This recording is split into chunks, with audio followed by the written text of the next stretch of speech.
로마서 5장 12절로 21절까지 말씀, 제가 한 절, 여러분들이 한 절씩 교도로 읽어나가도록 하겠습니다. 그러므로 한 사람으로 말미암아 죄가 세상에 들어오고 죄로 말미암아 사망이 들어왔나니 이와 같이 모든 사람이 죄를 지었으므로 사망이 모든 사람에게 이르렀느니라.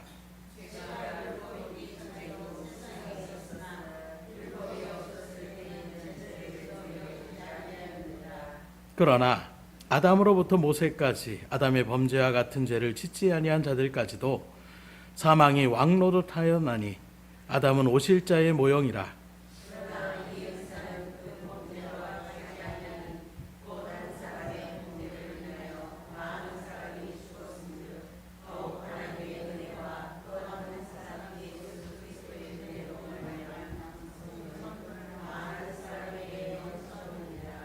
또 이 선물은 범죄한 한 사람으로 말미암은 것과 같지 아니하니 심판은 한 사람으로 말미암아 정죄에 이르렀으나 은사는 많은 범죄로 말미암아 의롭다 하심의 이름이니라.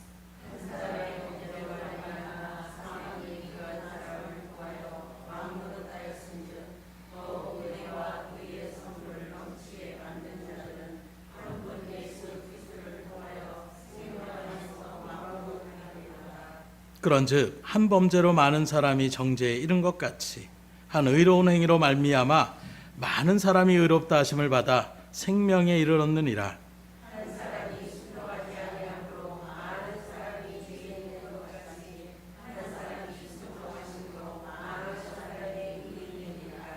율법이 들어온 것은 범죄를 더하게 하려 함이라. 그러나 죄가 더한 곳에 은혜가 더욱 넘쳤나니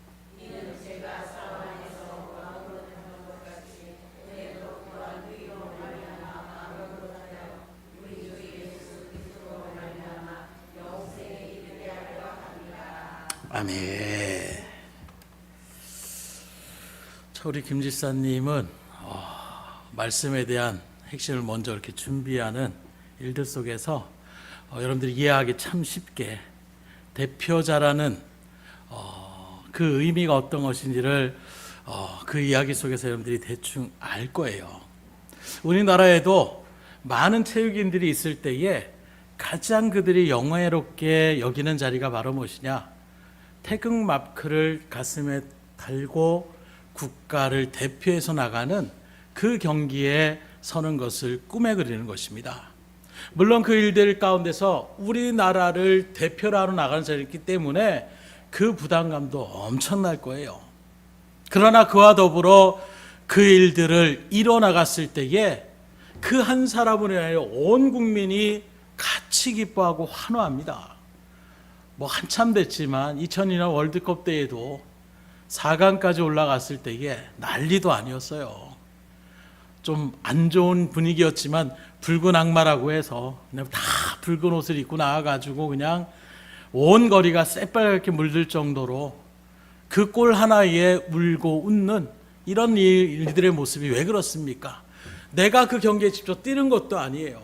내가 거기서 무슨 포상을 받는 것도 아닙니다. 그럼에도 불구하고 우리나라를 대표하는 그 팀이 그 일들 가운데 승리하는 것은 곧 내가 승리하는 것 같은 똑같은 그런 마음을 우리가 누리기 때문에, 그래서 그때에 한참 얘기했던 것이 보통 스포츠는 남자들이 좋아하고 관심을 많이 갖는데 그 경기를 통해서 많은 여성분들이 또 축구에 대한 관심을 굉장히 많이 갖게 되는 이유는 다른 거 없어요. 축구가 뭔 재미가 있겠습니까? 그러나 우리나라가 정말로 그렇게 강대국들을 그렇게 꺾고 올라가는 그 모습에서 같이 좋아하고 기뻐하며 나아가는 이런 모습을 우리가 바라볼 수가 있어요. 그래서 오늘 이 대표성의 원리는 신학적으로 우리가 바라볼 수 있지만 좀 어려울 수도 있지만 오늘 이것이 구원에 대하여 굉장히 중요한 그런 교리이기 때문에, 진리의 말씀이기 때문에, 다시 말하면 구원과 너무나도 밀접한 관계에 있는 교리이기 때문에 우리가 이 말씀을 잘 상고할 수 있어야 되는데, 그래서 오늘 말씀에도 한 사람이라는 단어를 9번이나 강조해서 계속해서 사용하는 것을 우리에게 증거하고 있습니다. 그만큼 한 사람이라는 것이 중요하다는 거예요. 더 나아가서 물론 이 말씀 가운데 등장하는 한 사람 아담과 예수님을 얘기하고 있지만 한 걸음 더 나아가 바로 오늘 믿음의 길을 걸어가는 여러분들 한 사람 한 사람의 중요성을 같이 상고하면서 깨닫을 때에 여러분들의 발걸음이 정말로 기독교를 대표하고 예수님을 대표하고 말씀을 대표하는 그 믿음의 일들 가운데에 마음을 같이하여 주님 앞에 진정으로 영광 돌리며 나갈 수 있는 은혜가 있기를 주님으로 축복합니다. 그래서 먼저 오늘 말씀에 바라보게 되면 세 사람을 보여주고 있어요. 그 첫 번째 사람은 바로 아담으로, 이 아담 한 사람으로 인하여 모든 사람이 죄인이 되었다. 오늘 12절의 말씀을 다시 보면 그러므로 한 사람으로 말미암아 얘기하는데 여기 한 사람은 바로 아담을 얘기하고 있는 것입니다. 그 아담으로 말미암아 뭐가 들어와요? 죄가 세상에 들어오고 그 죄로 말미암아 사망이 들어왔나니 이와 같이 모든 사람이 죄를 지었으므로 사망이 모든 사람에게 이르렀느니라. 이 말씀의 창세기에 나타났던 인간론에 대한 부분, 죄론에 대한 부분들을 함축적으로 지금 표현하고 있는 거예요. 곧 하나님이 아담과 하와를 그렇게 만드시고 그 다음에 뭐라고 합니까? 창세기 2장 10절 17절에 보면 여호와 하나님이 그 사람에게 명하여 이르시되, 여기 그 사람은 아담을 얘기하고 있어요. 동산 각종 나무의 열매는 내가 임의로 먹되 선악을 알게 하는 나무의 열매는 먹지 말라. 내가 먹는 날에는 반드시 죽으리라 하시니라. 하나님이 약속하시는 거예요. 너 이 동산에 있는 모든 나무의 실과든 다 먹어야 되는데, 먹어도 상관없는데 동산 가운데 있는 선악을 알게 하는 그 나무의 열매는 먹지 말아라. 그걸 먹으면 네가 반드시 죽는다. 하나님이 지금 약속하신 거예요. 이 말씀을 역으로 우리가 생각하면 선악의 열매, 다시 말하면 하나님 앞에 불순종하지 않았다라면 우리 인간은 애초에 죽음이라는 것을 하나님 만들지 않으셨다라는 거예요. 원래 에덴 동산의 아담과 하와는 영원히 살 수 있는 그런 존재로 하나님께서 창조하신 존재가 바로 우리 인간이라는 것입니다. 그런데 안타깝게도 이 하나님의 약속을 아담이 지켰느냐? 지키지 못했다라는 거예요. 그래서 이 언약이 파기되어지는 순간, 계약을 우리가 하잖아요. 뭐 차를 계약하든 집을 계약하든 그 계약을 했을 때에 한쪽에서 뭐 대금을 갖다가 지급하지 않거나 또는 한쪽에서 그 일들 가운데 다른 어떤 문제가 생겨버리면 그 계약 자체가 파기되면 어떻게 됩니까? 모든 일이 없었던 걸로 될 수밖에 없는 거예요. 또 거기에서 요새는 계약은 어떻게 합니까? 위약금을 물게 합니다. 그래서 보통은 뭐 계약을 했을 때에 계약을 하고 그 다음에 중도금을 치르지 않으면 그냥 계약금은 먼저 받은 사람이 그냥 가져게 되는, 다시 이거 돌려주세요 할 수 없잖아요. 기본적으로 우리가 아는 것처럼. 근데 거기에 더 나아가서 계약을 지내서 뭘 했는데, 특별히 연예인들 같은 경우에 우리가 바라보게 되면 무슨 사건이나 사고, 큰 어떤 사람들이 생각할 때 부정적인 일들을 저지르게 되면 회사의 이미지를 실추하기 때문에 그에 대한 배상까지도 그렇게 물으며 나아가는 위약금의 어떤 이야기들을 우리가 바라볼 수가 있는 거예요. 마찬가지로 하나님의 이런 일들 가운데에 약속으로 선포하신 하나님은 없었던 걸로 그냥 하자, 이렇게 하시는 분이 아니라 선포하신 그대로 그 일들을 진행하시는 거예요. 그래서 오늘 말씀으로 바라보게 되면 그래서 그 사람, 이 아담으로 인하여 죄가 들어왔다. 그래서 이 죄라는 것은 뭘 얘기하느냐? 우리가 신경하고 구체적으로 살인을 하고 도둑질을 하고 사기를 치고 뭐 이런 것들만을 우리가 죄라고 생각하는데, 이건 세상으로 어떤 법치로 만들어진 우리의 일상의 삶 속에서 서로 간에 어떤 이 정도는 지켜나가자는 약속입니다. 그것도 또 하나의. 그렇게 바라볼 때 성경에서 말하는 죄라는 것은 바로 무엇이냐? 이 말씀으로 비춰보게 되면 하나님의 말씀하신 것을 어기는 것, 이게 바로 죄라고 얘기하고 있는 거예요. 그래서 죄는 세상의 어떤 것들 뿐만이 아니라 하나님이 언약하신 이 약속의 말씀대로 살아라 했는데, 다시 말하면 선악과를 먹으면 안 된다 라고 했는데 그것을 먹는 순간 죄가 들어왔다라고 표현하고 있는 것입니다. 죄가 들어오는 게 뭐 그렇게 대단한 겁니까? 다 죄 짓고 살잖아요. 큰 죄, 뭐 작은 죄, 다 거짓말 한 번씩도 하고 다 그렇게 하잖아요 라고 할 수 있는 것처럼 우리가 죄스럽게 생각하는데, 오늘 말씀을 바라보게 되면 그 죄에 대한 또 대가가 있다라는 거예요. 그냥 거기로 너 죄 진 거야 라는 것으로 끝나는 것이 아니라 그 죄로 말미암아 뭐가 들어옵니까? 사망이 들어왔다고 얘기하고 있어요. 왜요? 애초에 하나님께서 선포하셨잖아요. 네가 그것을 먹는 날에는 어떻게 된다고요? 반드시 죽으리라. 그래서 이 세상 가운데 모든 우리 사람은 영원히 누구나 살고 싶어 하지만, 오늘도 국수를 이렇게 먹으면서 특별히 원로 목사님 뭐 생신을 갖다 이렇게 하면서 노사님이 얘기하더라고요. 국수 뭐 잘 드셔야 된다고, 그래야지 오래 사세요. 되도록이면 우리가 신앙적으로는 얘기하지 않아야 될 부분이기도 하지만, 왜냐하면 그거는 미신적인 거예요. 쉽게 말하면 뭐 이 세상에 뭐 그런 농담이라 이렇게 농담만 친다고 할 수도 있지만, 엄밀히 성경적으로 얘기한다라면 그런 것들은 우리가 되도록이면 하지 않는 게 좋습니다. 어쨌든 그런 일들 속에서 오래 사는 것, 그랬더니 목사님이 안 먹어요. 괜찮아요. 그럼 나 있는 거 먹겠다는 걸 배부르셔가지고, 그러면서 계속 노사모님이 그거 먹어야지 오래 산대. 오래 살기 싫어? 이런 식으로 물어보니까 나는 하나님 믿고 하나님이 나에게 은혜를 주셔서 그래서 나는 더 오래 살 거예요. 이렇게 말씀하시더라고요. 주의 일들 속에서 마찬가지예요. 나 이제 그만 살고 싶다 하더라도, 그래도 그래서 세상 말에 그런 얘기가 있더라고요. 똥밭을 굴러도 어디가 낫다고요? 새싹이 낫다. 그런 얘기를 하더라고요. 그만큼 이 세상에 대한 것들의 욕망이 우리 가운데 있는 거예요. 그런데 누구도 그 죽음을 피할 수 있습니까? 피할 수 없어요. 오전에도 말씀드렸지만 오는 데는 순서가 있지만 또 가는 데도 순서가 또 없어요. 그 죽음의 두려움 때문에 요새만 묻지마 범죄, 말도 안 되는 그런 백주대에 일어난 사건들을 바라볼 때에 사람들이 어떻게 합니까? 이제 못 가겠다라는 거예요. 왜요? 뭐 때문에 못 갑니까? 죽음에 대한 공포 때문에 못 가는 거예요. 결국에는 뭐 다치고 뭐 이 정도가 아니라 가서 내가 잘못해서 칼에 찔려서 죽든가, 둥기에 맞아서 죽든가, 목 졸라 죽든가, 어쨌든 죽음이라는 그 공포를 우리가 떨쳐버릴 수가 없는 것. 이게 왜 들어왔느냐? 첫사람이었던 아담의 죄로 인하여 죽음이 온 사람에게 이렇게 미쳤다라고 얘기하고 있는 것입니다. 더 나아가서 이 죽음은 육체적인 죽음만을 얘기하는 것이 아니에요. 그 더 근본적으로는 하나님과의 관계의 단절을 이야기하고 있습니다. 그 전까지 아담과 하와는 어땠습니까? 하나님과 대면하는 사이였어요. 그런데 이 죄로 말미암아 동사에서 쫓겨나가게 됩니다. 그리고 하나님과의 그 관계가 그 죄로 인하여 서운할 수밖에 없는 그런 자리에 섰다라는 것을 우리가 성경을 통해서 바라볼 수가 있는 거예요.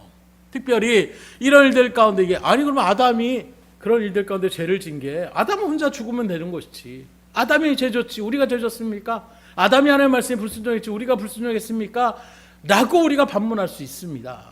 그런 모습에서 이 아담이라는 이름 자체도 의미가 있어요. 히브리 원어로 얘기한다라면 이 아담의 의미는 바로 무엇이냐? 사람이라는 의미가 있어요. 인간, 사람, 이게 히브리 원어로 아담이란 단어입니다. 그래서 이 아담이 곧 그 이름이 개인적인 이름일 수 있지만 모든 사람을 대표하며 나가는 대표성의 그런 모습을 하나님께서 은연중에 그렇게 지어놨음을 바라볼 수가 있는 거예요. 그래서 앞서도 말한 것처럼 내가 잘났건 못났건 상관없어요.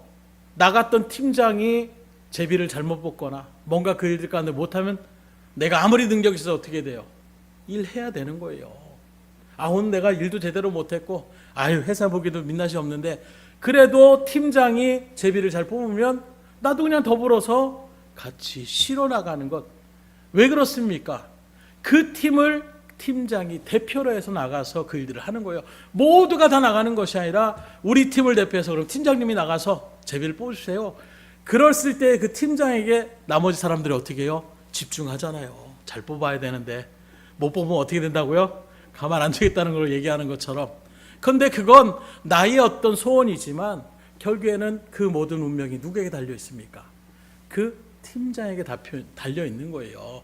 그 대표적인 원리로 아담이 우리 인류를 대표하는 사람으로 그렇게 시작되었기 때문에 아담이 잘못한 건데요. 그게 아니에요.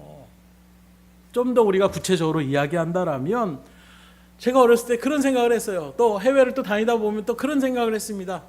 아직도 그래도 세계의 공통적인 언어 가운데 가장 많이 사용되는 언어가 영어더라고요. 그런 모습에 영어 공부하는 것이 참 어렵습니다. 단어도 잘 안 외워지고. 그런 모습에서 그냥 미국 사람으로 태어났으면 그러면 최강대국에서 많은 혜택을 받으며 이런 생각을 했던 적이 있어요.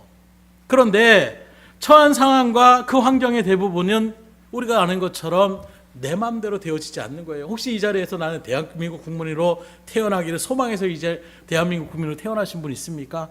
태어나 봤더니 대한민국 국민이 돼 있더라는 거예요. 무슨 말씀을 드리고자 하냐면 우리는 뭐든지 우리가 선택해서 내가 죄 안 졌으니까 난 죄 없어요 이렇게 얘기할 수도 있지만 대표성의 원리는 그것을 초월하는 거예요. 지금 우크라이나도 러시아와 전쟁도 마찬가지입니다. 그 안에도 각양이 나 전쟁을 반대하는 사람도 있고 전쟁을 찬성하는 사람도 있고 여러 가지 사람들이 다양하게 있을 거예요. 그러나 전쟁이 막상 터지게 되면 어떻게 됩니까? 폭탄이 골라서 터지지 않아요. 우크라이나에 사는 것만으로 폭격에 또 죽음에 대한 전쟁에 대한 여러 가지 환란들이 닥칠 수밖에 없는 것입니다. 왜요? 나라와 나라 간의 전쟁이 벌어졌기 때문이라는 거예요. 그래서 비록 아담이 하나님의 말씀에 불순종했지만 그 아담이 모든 우리의 사람들을 대표하는 그 일들 가운데 선자이기 때문에 그 아담의 죄가 오늘날 우리 후손된 우리들에게 그대로 그 죄는 전가되었다라는 것이 하나님의 말씀의 성경 진리의 말씀이 우리에게 분명하게 선포하고 있는 것입니다. 그래서 나는 이해할 수 없는데 이런 원리를 통해서 우리가 내가 꼭 선택해서 되는 것만이 아니라 많은 분들 가운데 내가 선택하지 않아도 충분히 그런 위기 가운데 설 수 있는 것. 지금도 우리나라의 대통령이 와서 외교를 하고 나가는 일들도 막 말들이 많잖아요. 이유는 뭡니까? 그 대통령이 사인을 해버리면 우리나라를 대표하는 그 일들 가운데서 협약이 그대로 이루어질 수밖에 없는 거예요. 나는 반대세! 아무리 내가 얘기를 해도 국가의 대표는 대통령, 그래서 대통령이라는 그 자리가 그만큼 막중한 자리인 것입니다. 지도자를 뽑는다는 것이 그만큼 그래서 막중한 거예요. 잘못된 일들 가운데 서게 되면 그 밑에 있는 국민들에게도 고스란히 그 모든 아픔들이 닥쳐올 수 있다는 것처럼 바로 아담의 죄가 모든 인류에게 그러한 큰 아픔과 상처를 주었다라고 이해할 수가 있는 것입니다. 그래서 이 세상에 나는 그거 인정 못하겠는데요. 하지만 우리가 아는 것처럼 여전히 우리 주변에도 영원히 살았다는 사람을 본 적 있으십니까? 다 사람들 가운데에 장례를 최근에도 한 목사님이 10년 동안 투석을 하시다가 소천하셨는데 안타깝더라고요. 누구도 예측할 수 없는 거예요. 나이가 이제 62밖에 되지 않았는데 요즘으로 하면 되게 젊으신 그래도 그런 일들 한참 여전히 일할 수 있는 그런 나이임에도 불구하고 그렇게 돌아가심을 바라보면서 참 마음이 아프더라고요. 누구도 죽음을 예측할 수 없고 누구도 죽음을 피해갈 수 없어요. 하나님의 일을 열심히 하는 목회자라고 해서 또 믿음의 성도라고 해서 선한 일들을 많이 했다라고 해서 죽음이 없어지느냐? 결코 그렇지 않습니다. 오늘 말씀에도 모든 사람에게 이 모든 일들의 모습이 그대로 우리 가운데에 들어왔다. 그래서 모든 사람이 죄를 지었으므로 사망이 모든 사람에게 이르렀다. 아담이 죄를 졌는데 그 다음에 뭐라고 해요? 모든 사람이 다 죄를 졌다라고 우리에게 분명히 증거하고 있는 거예요. 그래서 다윗은 우리가 모태에 있을 때부터 어머니의 그 태중 가운데 있을 때부터 우리는 죄로 잉태된 자들이라고 표현하는 이유가 바로 이 아담의 대표성의 원리를 통하여 믿음으로 고백하며 나가는 것입니다. 그런 모습에서 오늘 말씀 가운데 이 말씀만 한다면 우리 답답해요. 억울하기도 합니다. 이 억울한 일도 남자들도 참 많이 당하는 게 특별히 군대라는 조직에 들어가면 이게 굉장히 강력해져요. 소대원 한 사람이 실수를 하거나 잘못하면 그 한 사람만 혼날 때도 있지만 대부분 어떻게 되느냐? 소대원 전체가 다 기합을 받습니다. 왜요? 군대라는 조직의 결속을 위해서 또 군대라는 특수성이 한 사람이 잘못해서 전 소대원 전 대대가 다 전멸을 당할 수도 있는 거예요.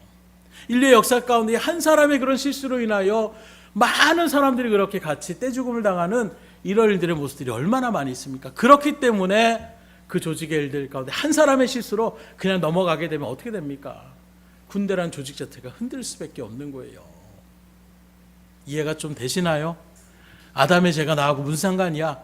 이러한 일들 가운데 우리가 모두가 죄인일 수밖에 없는 거예요. 그래서 우리는 다 죽을 수밖에 없는 영혼입니다. 그런데 여기서 끝이 나면 우리가 사는 삶을 살아가는 일들 가운데 무슨 소망이 있겠어요? 그런데 오늘 말씀에 바라보니까 또 한 사람이 등장을 해요. 바로 예수 그리스도를 얘기하고 있습니다.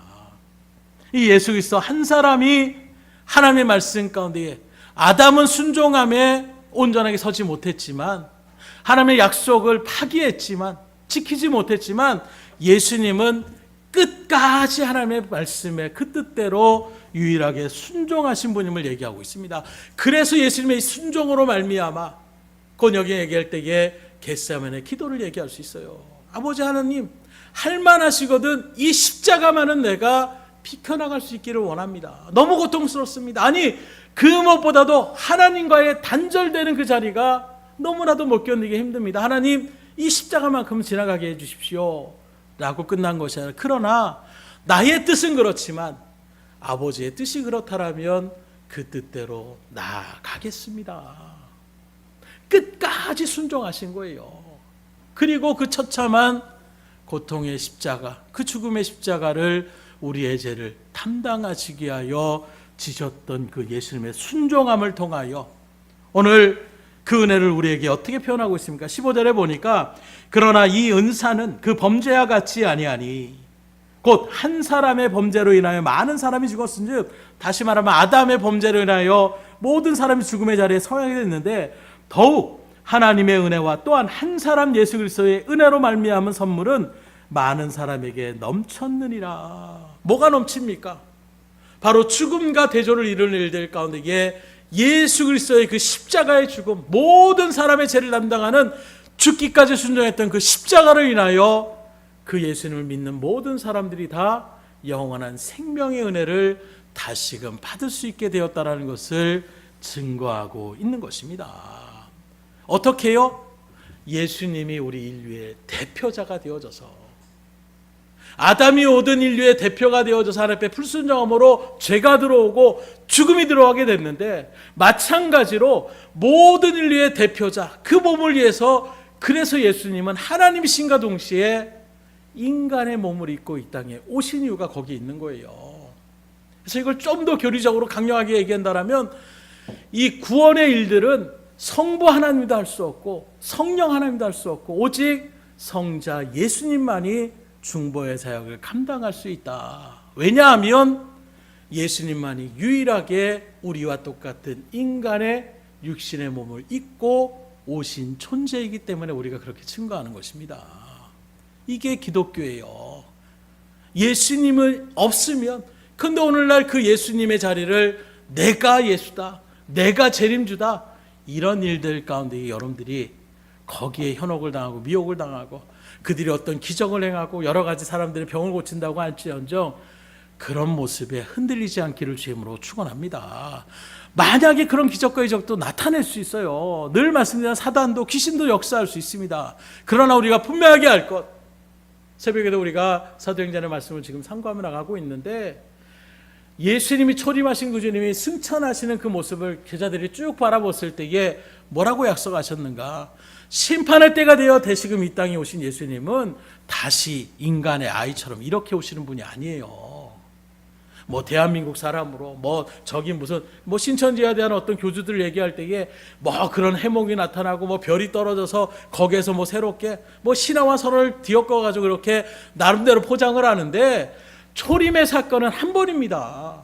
다시 주님이 이 땅에 재림의 주로 오실 때에는 인간의 아기로 다시 말구유처럼 이렇게 태어나시는 분이 아니에요. 올라가신 그대로 다시금 이 땅에 오신다라고 이야기하고 있는 것입니다. 그러니 내가 몇 년 전에 거기서 아기로 태어나고 이런 얘기가 나온 순간 우리는 아, 저 사람은 가짜구나.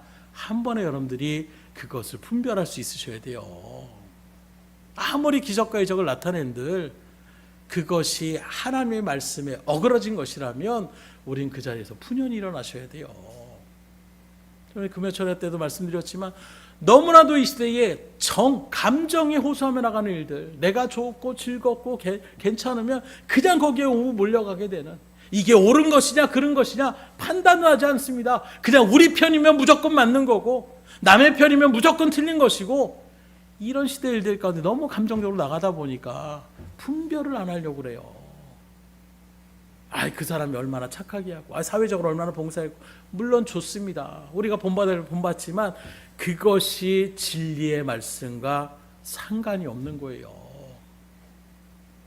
하나님의 구원의 역사는 예수 그리스도에는 다른 것을 우리에게 증거하고 있지 않습니다.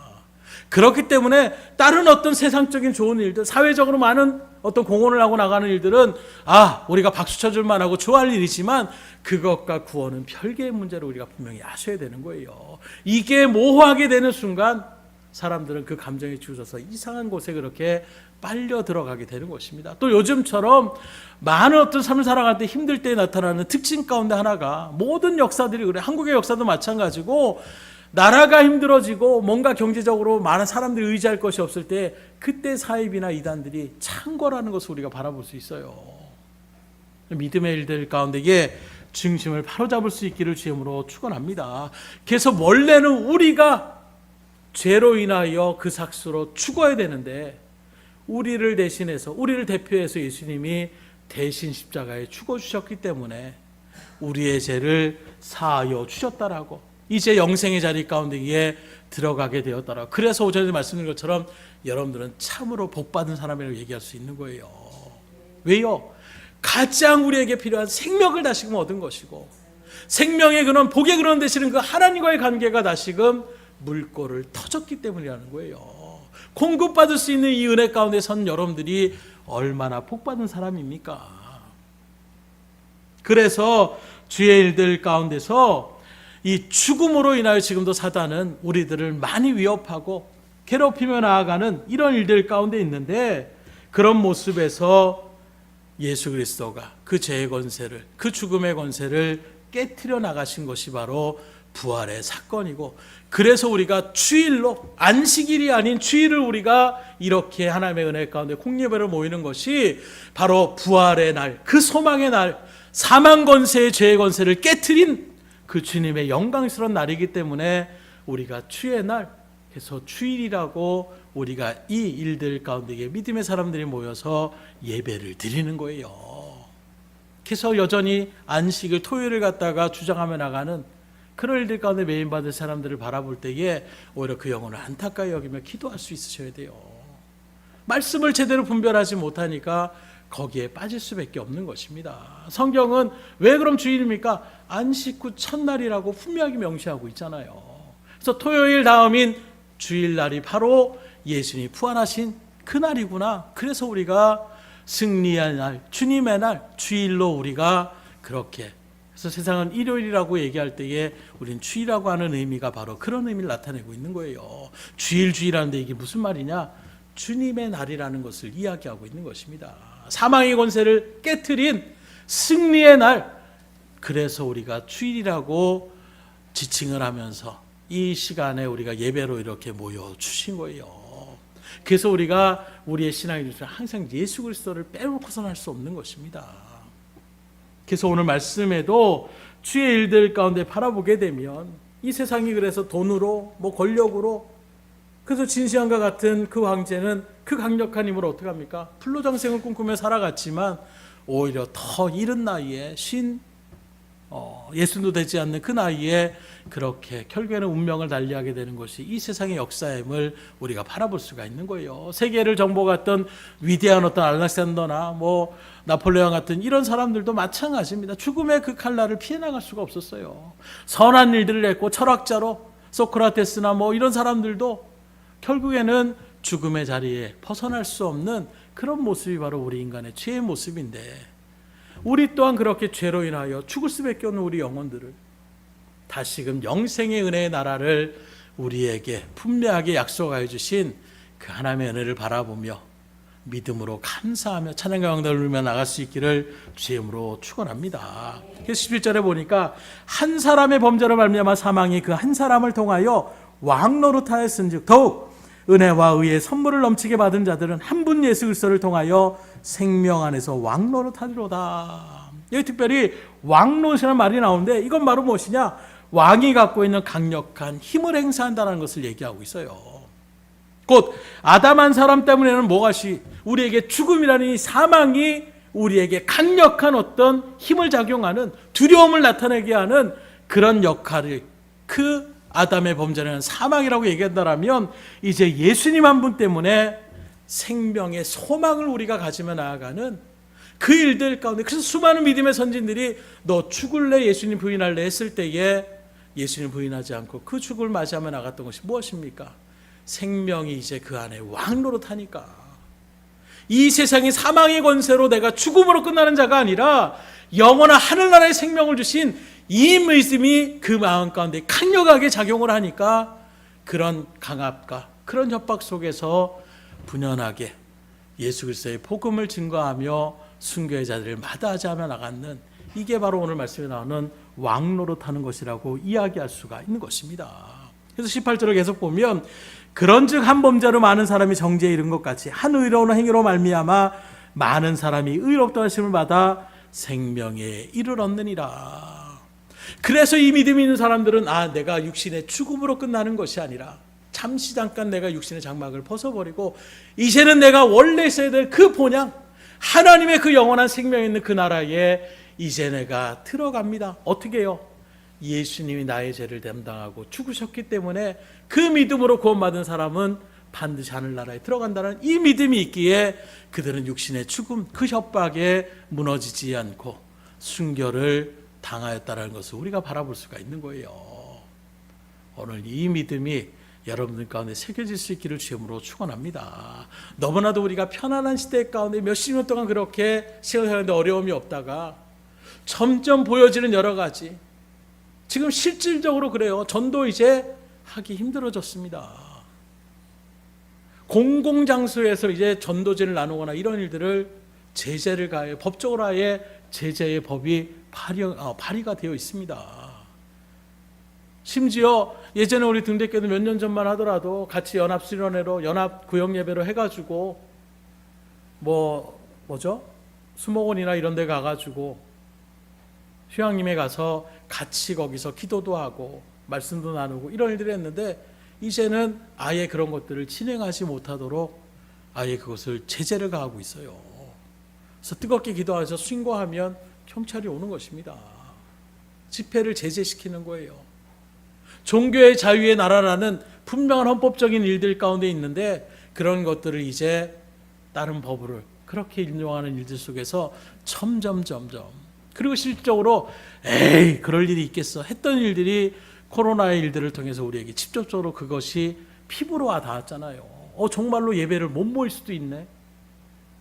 내가 마음껏 언제라도 마음만 먹으면 교회 가서 예배 드릴 수 있고, 교회 가서 말씀 볼 수 있고, 교회 가서 기도할 수 있고, 찬양할 수 있는데 그것이 안 될 수도 있는, 근데 그게 어떤 금액적인 부분을 얘기하지만 더 강력한 그런 집행의 일들이 우리 가운데에 벌어질 수도 있을 때에, 그때에 누가 믿음의 자를 지킬 수 있겠어요?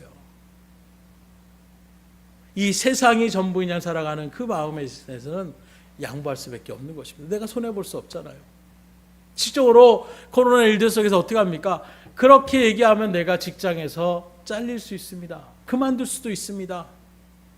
이런 일들 가운데 예배를 빠질 수밖에 없는 이런 모양들도 우리가 실적으로 많은 사람들의 마음 가운데에, 그것으로 우리가 끝나는 자리가 되어서는 안 돼요. 다시금 마음을 다 잡는 계기가 될 수 있어야 되는 것입니다. 그거 하나로 넌 이제 제외됐어 하나님 이런 분이라면 우린 기회가 없어요. 그러나 하나님은 다시금 우리에게 기회를 주시는 거예요. 그럴 수 있다. 그래, 실수할 수 있어. 베드로도 3번이나 그렇게 나를 부인하지 않았느냐. 그런 모습에서 이제는 우리가 온전하게 깨달아서 이후에 어떤 일이 일어나더라도 내가 믿음의 자를 지켜야 된다는 그 신앙의 마음을 오늘 이 말씀을 통하여 분명히 새길 수 있기를 주님으로 축원합니다. 그렇지 않으면 똑같은, 더 심한 일들이 우리가 벌어질 때에 우리가 과연 예배의 중심의 자리까지 설 수 있겠냐라는 거예요.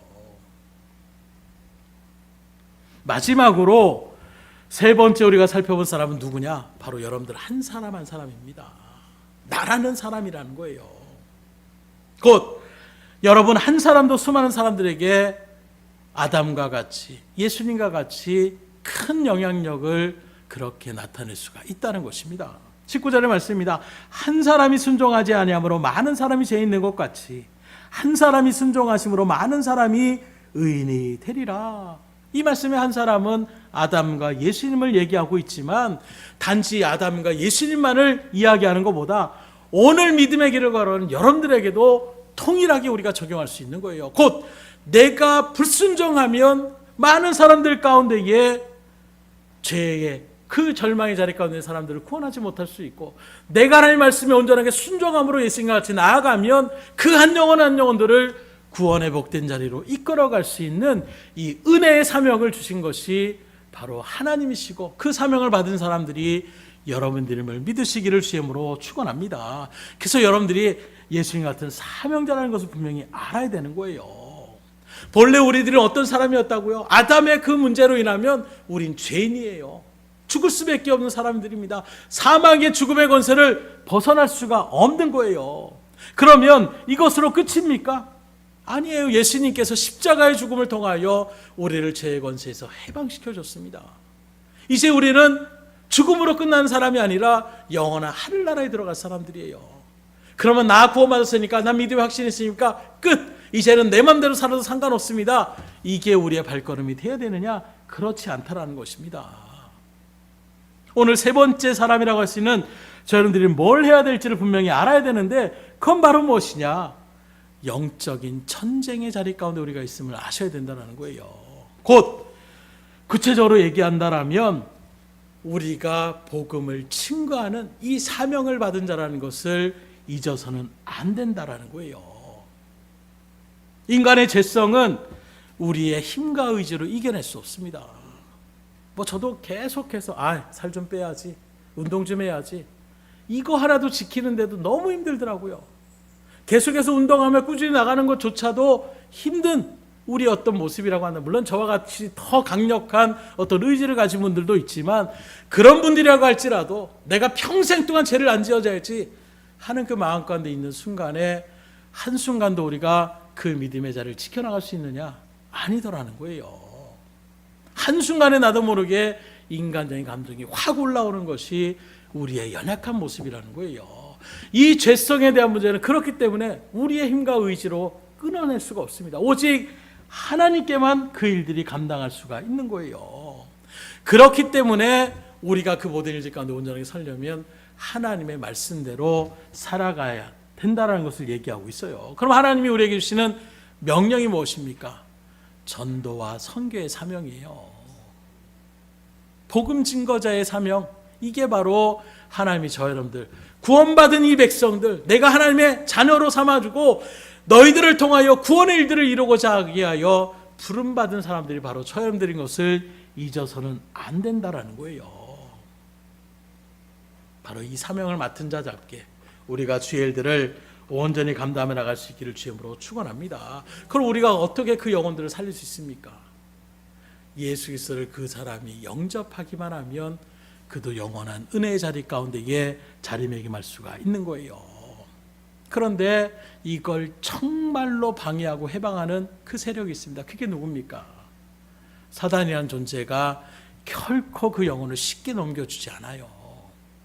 어떻게 하든지 예수를 믿지 못하게 하려고 하는 것이 바로 사단의 역사인 것입니다. 그러기에 오늘날 우리 믿음의 성도들은 깨어 있어야 되는 거예요. 그래서 예수님께서 시몬 베드로에게 이렇게 기도합니다. 사탄이 너를 넘어뜨려 밀가루로 하려고 청구하였다. 쉽게 한마디로 얘기하면 사단이 지금 베드로를 갖고 놀려고 지금 하고 있다라니까. 그걸 주님이 아시고 어떻게 하느냐? 너 그렇게 될 거야. 이게 아니라 그 베드로를 위하여 주님께서 기도해 주시는 거예요. 대신 중보하는 것입니다.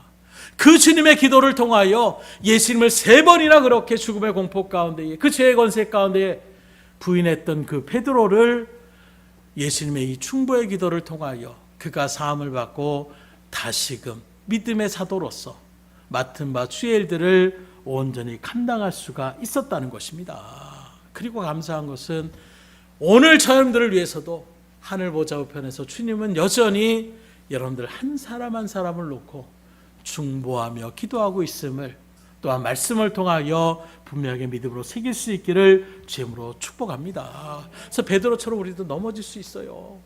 실수할 수 있습니다. 그럼 사단이 송사합니다. 거 보세요, 이 사람 믿음 없는 사람입니다. 이 사람은 구원받을 자격이 없습니다. 이렇게 지금 사단이 송사를 하는 거예요. 마치 세상의 법정에서 검사가 이 사람 이런 일을 저질렀기 때문에 사형입니다, 무기징역입니다, 이걸 사단이 얘기하고 있는 거예요. 그때 주님께서 우리를 대신해서 변호하시는 것입니다. 맞습니다. 그런 여러 가지 죄가 있습니다. 그 죄에 대해서는 분명히 사망이고 지옥의 영원한 심판입니다. 그러나 한 가지가 있는데, 이 사람은 나를 믿음으로 영접한 사람입니다. 보혈의 공로를 의지하며 믿음으로 새긴 사람입니다. 그러기에 이 사람은 내가 책임질 것입니다. 주님께서 우리를 위하여 변호하는 그 순간 우리의 그 모든 죄가 사단의 송사대로 심판의 자리에 서는 것이 아니라 저 영원한 생명의 은혜의 자리 가운데에 일어나갈 수 있음을 믿으시기를 주님으로 축원합니다. 그렇게 주님의 십자가의 은혜의 삭수로 부름받은 사람이 여러분들이에요. 여러분들이 무가치한 존재가 아닙니다. 세상으로 내가 힘이 없는데요, 늙었는데요, 상관없어요. 여러분들은 예수님의 핏값으로 산 정말 하나님의 귀한 믿음의 자녀들임을 다시금 여러분들 심령가득 새길 수 있기를 주님으로 축복합니다. 우리 옆 사람한테 이야기해, 당신은 정말로 귀하고 소중한 사람입니다. 정말로 귀하고 소중한 분들이에요. 여러분들 한 사람 한 사람이 가족을 구원할 수 있어요. 여러분들 한 사람 한 사람이 여러분들의 모임 가운데 있는 영혼들을, 수없는 영혼들을 구원의 자리로 인도할 수 있는 것입니다. 여러분들 한 사람 한 사람이 그 지역에 믿음의 선한 영을 끼치며 나갈 수 있는 은혜의 사람으로 쓰임받을 수 있는 거예요. 이번에도 말레이시아 선교사들이 그런 얘기들을 많이 하더라고요. 말씀드린 것처럼 그 말레이시아 원어를 하는 사람이 그렇게 많지 않아요. 그런 일들 가운데 현대에서 기아에서 차를 팔려는 일들 가운데 이게 지점장을 세우고 이런 일들에서 그들의 언어대로 그들을 설명하며 나갈 수 있는 그 잔체 하나, 그래서 언어를 굉장히 중요하게 생각하시더라고요. 그 언어 자체 하나만을 아는 것을 통해서 당장의 지사장으로 이렇게 삼아주겠다라는 거예요. 선교사로 지금 방 한 칸도 제대로 얻지 못하는 일들 속에서 한마디로 월급이나 또 집을 마련해주고 여러 가지 혜택을 준다라는 이 일들이 얼마나 구미가 당기겠습니까?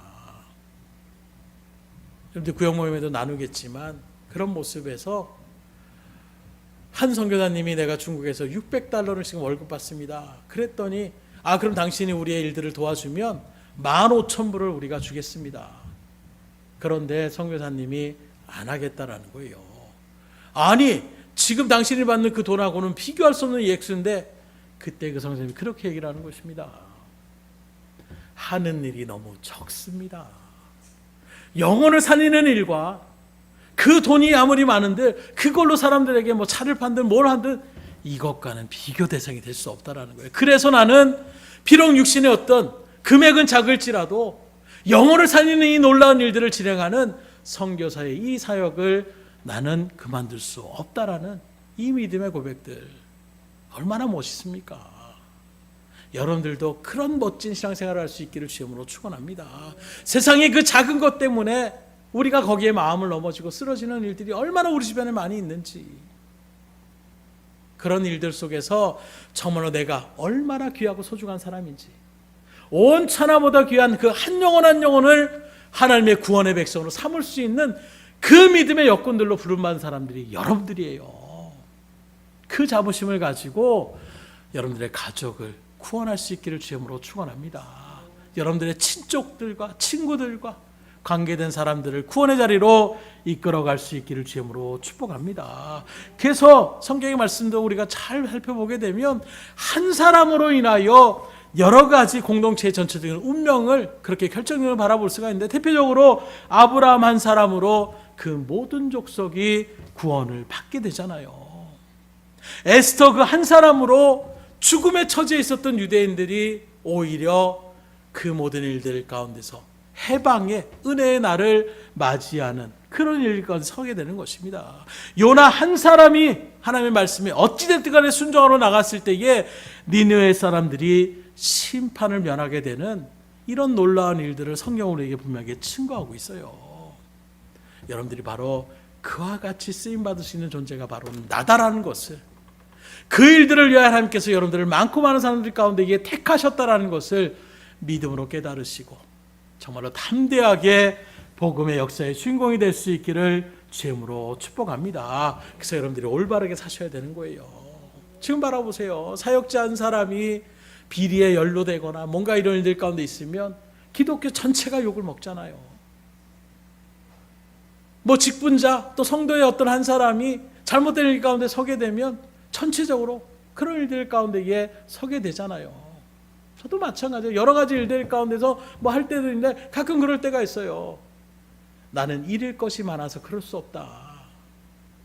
제 한 사람의 어떤 모습으로 성질로 나가는 것이 아니라 그 일들로 목회자라는 것이 밝혀지게 되면 그러면 여러 가지 일들 가운데서 또 많은 미디어를 통하여 하나님의 영광이 가려질 수 있는 이런 일들 가운데 마음에 있기에 섣부르게 행동할 수가 없는 거예요. 되도록이면 좋은 인간관계를 그렇게 가지려고 노력해야 되는 것입니다. 저만 그래야 됩니까? 여러분들도 그런 마음을 가지고 살아가셔야 되는 거예요. 그게 사명자의 마음인 것입니다. 그게 청지기의 심령인 거예요. 나 한 사람이 나 한 사람 빠지면 어때? 나 한 사람 좀 실수할 수도 있지. 이게 아니라 나 한 사람 때문에 하나님의 영광이 가려질 수 있고 나 한 사람 때문에 복음이 끊어질 수 있다라는 이런 일들 가운데 여러분들이 막중한 책임감을 가지고 또 나 한 사람 때문에 온 족속이, 우리나라가, 온 세계가 하나님의 은혜의 역사를 경험할 수 있는 능력의 일들 가운데 쓰임받으시다라는 것을 여러분들 분명히 마음 가운데 새기시고 신앙생활을 당당하게 하시되 정말로 참으로 선한 믿음의 행위를 통하여 하나님의 영광을 드러내며 나갈 수 있는 은혜가 있기를 주임으로 축원합니다. 우리 옆 사람한테 하나님의 백성답게 삽시다. 생명을 살릴 일들 가운데 최선을 다할 수 있기를 주임으로 축원합니다. 기도하겠습니다. 할렐루야. 하나님 아버지 감사합니다. 오늘도 주의 말씀 안에서 대표성의 원리를 배웠습니다.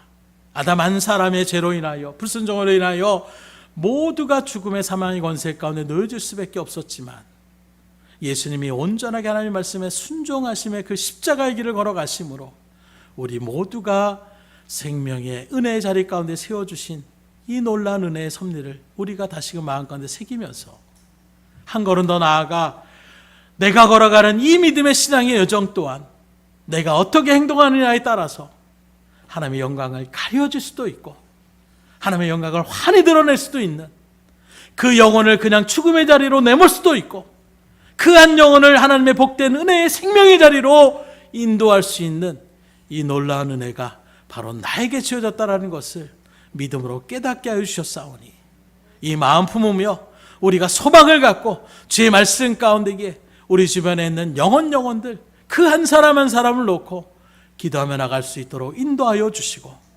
우리의 삶의 모든 일들 속에서 내 멋대로 나갔던 그 삶의 모습이 이제 하나님을 믿는 믿음의 자녀로서의 아름다운 발걸음으로 변화시켜 주셔서 하나님을 알지 못하고 또 하나님을 배척하며 교회를 욕하며 잘못된 일들 가운데 섰던 그들의 마음이 우리의 믿음의 선한 일들을 통하여 녹아지게 하여 주시고 그 마음이 열려지게 하여 주시고 예수님을 구원으로 믿음으로 영접하여 구원의 백성의 자리 가운데 설 수 있도록 우리들을 마음껏 사용하여 주시옵소서. 모든 것을 주님 앞에 의탁드리오며 사랑과 말씀 예수 그리스도 받들어 기도드렸사옵나이다. 아멘.